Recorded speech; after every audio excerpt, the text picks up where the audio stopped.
Good, happy Saturday morning. Is Saturday, January 3rd, 2026.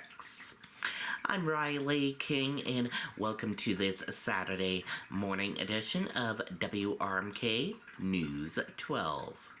We have a lot of news to get to on this Saturday, so let's begin right now. First up, we begin with some breaking news.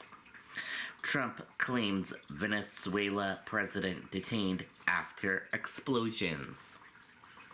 President Trump said that the Venezuela president and his wife were captured and flown out of the country to the United States following a series of explosions in Venezuela's capital.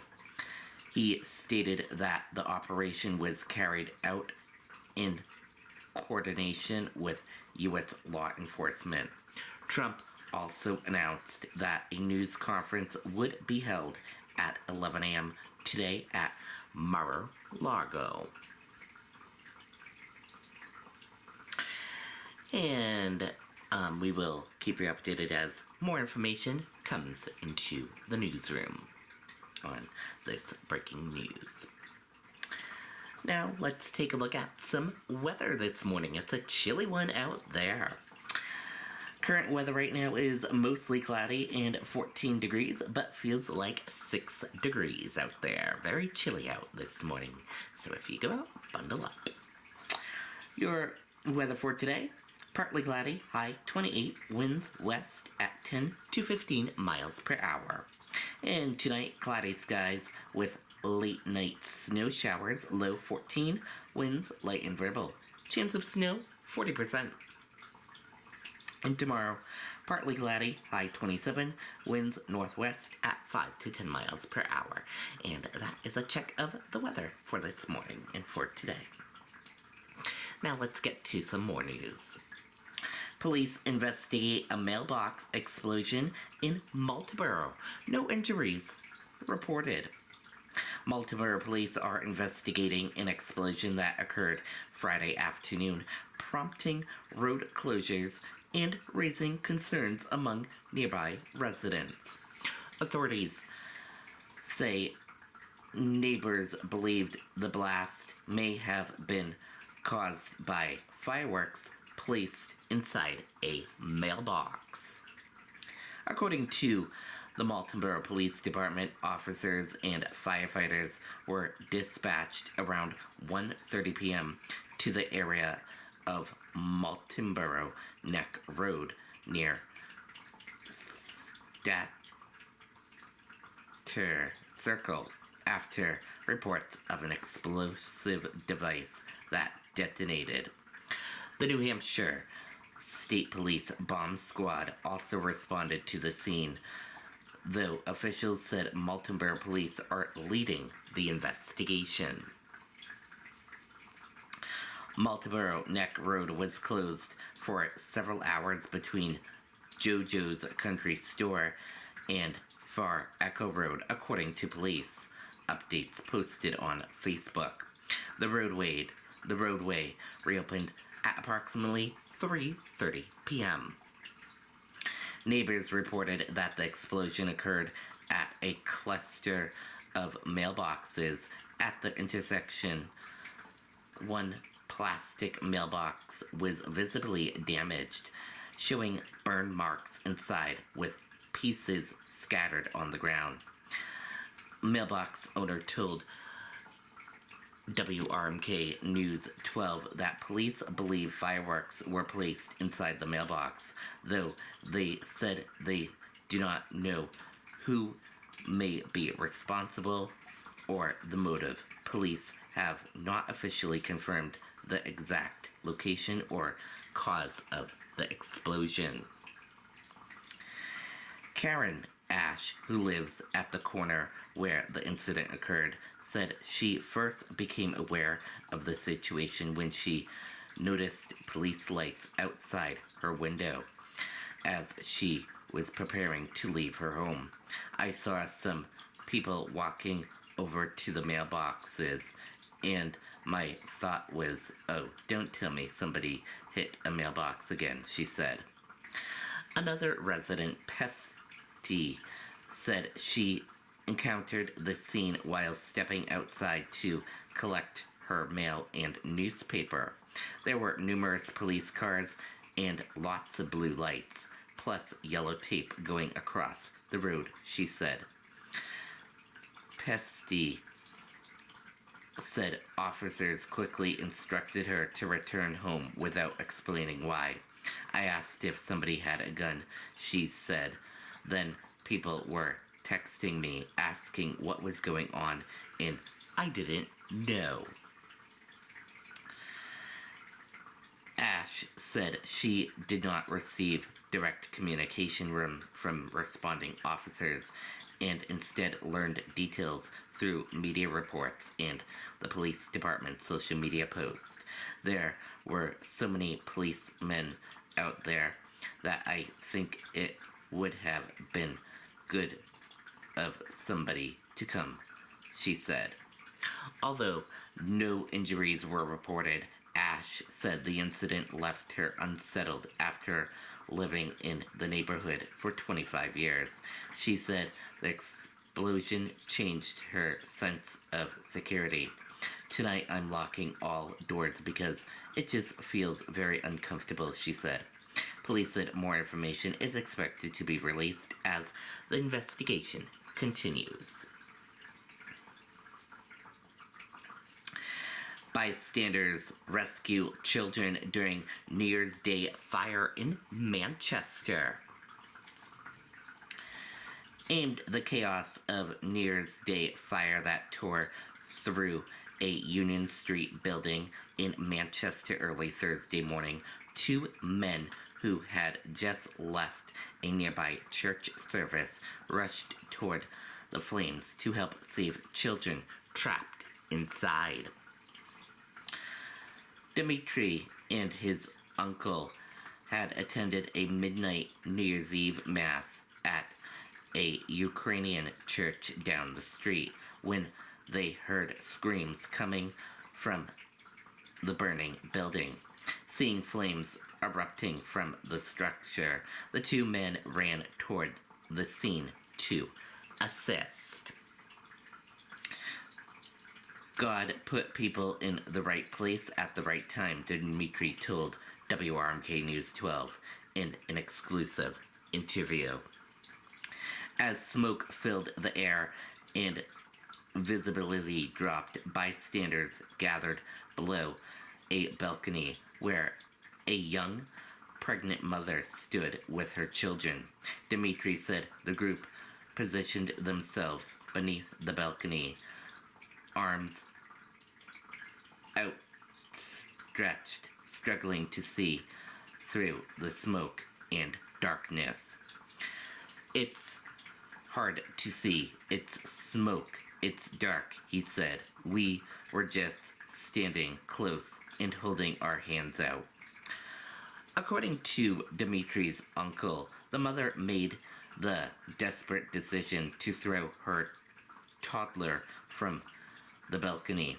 A woman below caught the child with Dmitry's help. Moments later, the mother threw down another child, a young boy, before jumping herself.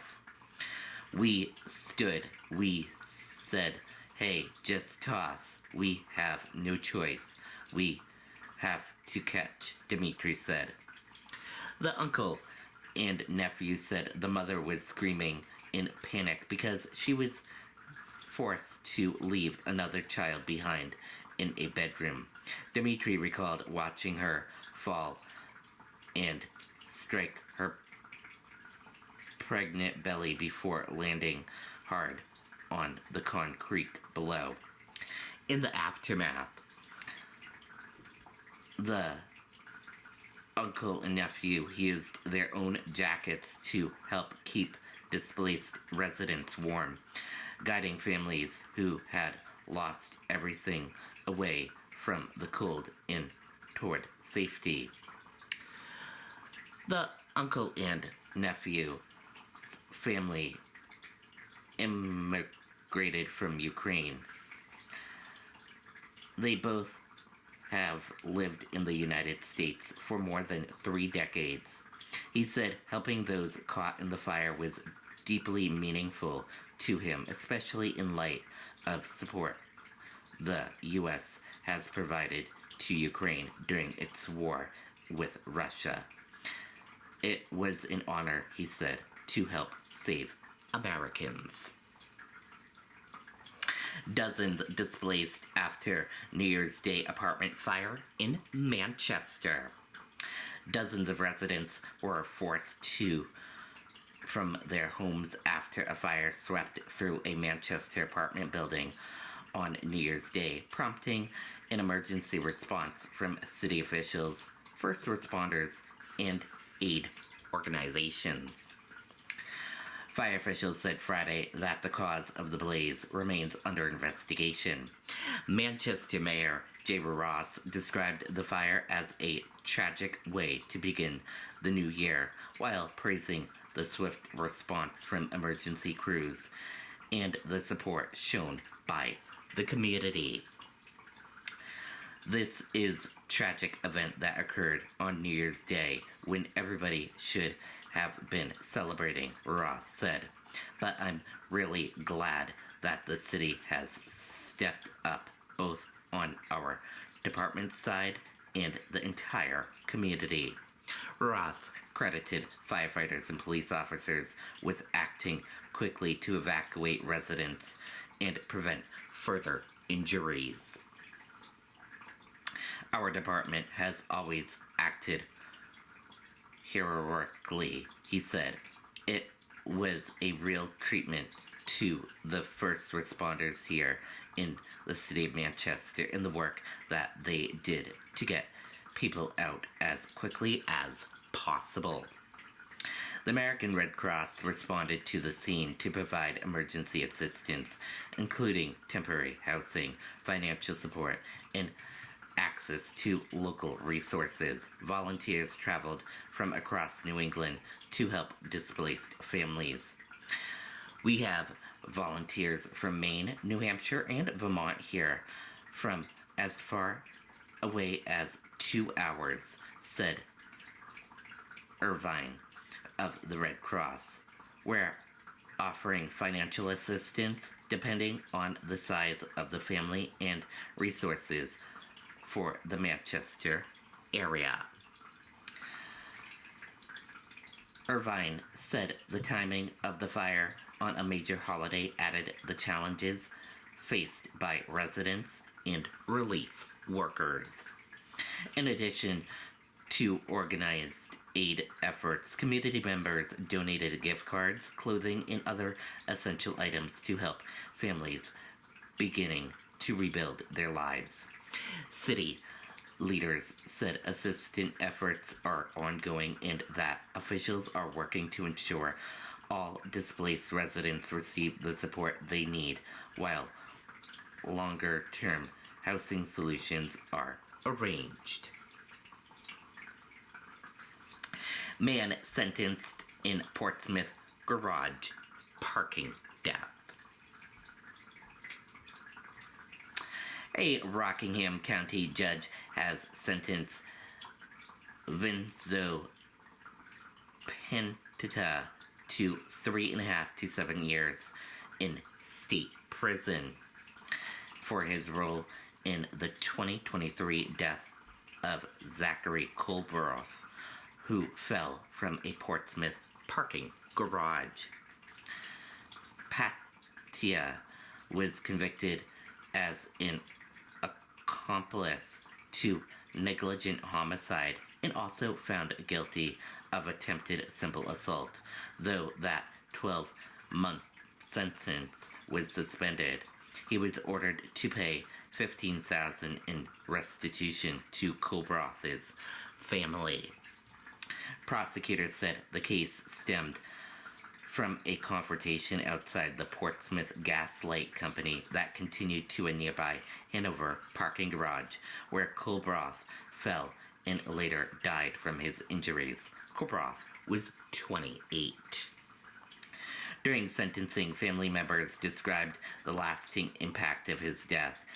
Pentina apologized in court while his attorneys argued the incident was not intentional and said they plan to appeal. The judge denied a request for bail during the appeal process. The second defendant in the case, Andrew Lucas, is scheduled to stand trial later this year.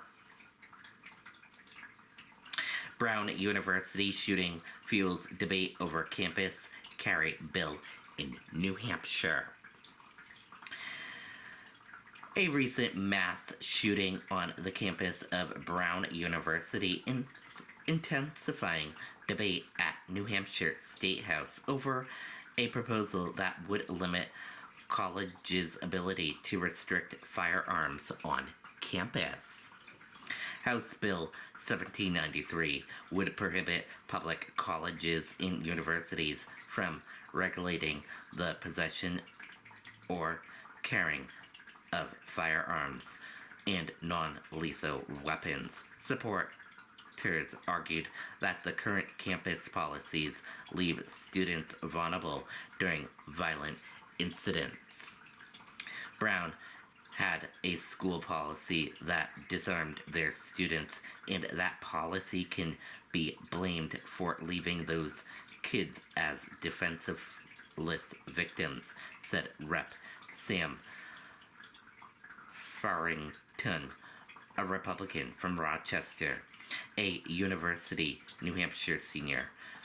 Farrington said students should be able to fully exercise their constitutional rights, adding that restrictions imposed by public-funded institutions amount to government overreach. Democrats strongly oppose the bill, warning it would create safety risk and financial strain for the state's higher education system. Rep.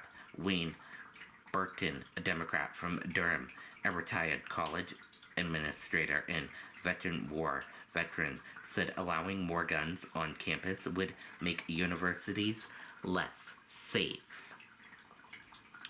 They're going to lose students. They're going to have to harden campuses and hire more security, Burton said, adding that real-world combat experience has shown him how quickly situations can spiral out of control when weapons are involved. About a dozen states have enacted some form of campus carry laws with varying restrictions. Farrington said those states have not seen increases in gun violence, arguing that armed, law-abiding citizens can deter attacks. The bill is expected to be a focal point of debate during the upcoming legislative session. And that does it for this Saturday morning edition of WRMK News 12. Thank you for tuning in and watching. Enjoy the rest of your Saturday, and see you back here later on today for another broadcast. And goodbye.